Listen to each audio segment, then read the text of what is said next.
An electron of mass m moves around the nucleus in a circular orbit of radius r under the action of centripetal force F. The equivalent electric current is. So there is an electron of mass m moving around a nucleus in a circular orbit of radius r under the action of centripetal force, and we need to calculate the equivalent current. Options are given to us. We know the centripetal force is given by F is equal to mv square over r. From here, if we calculate the velocity, then v becomes r into f, that is f r divided by m and then square root.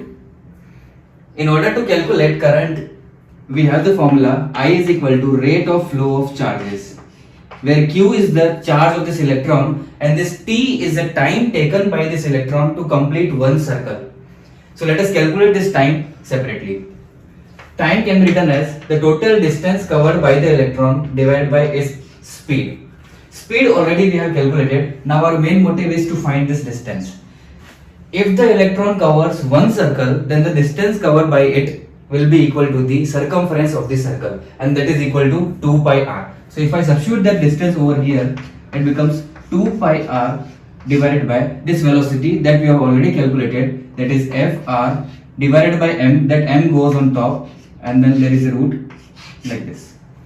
Now plug in these values over here, current becomes I is equal to, q value is equal to E, and t value from there I can write 2 pi r root m, and this root fr go on top.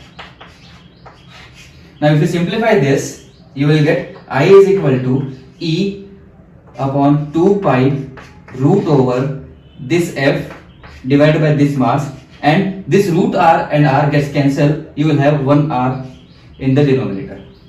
Now if you compare from the options, you can see option A is the correct answer.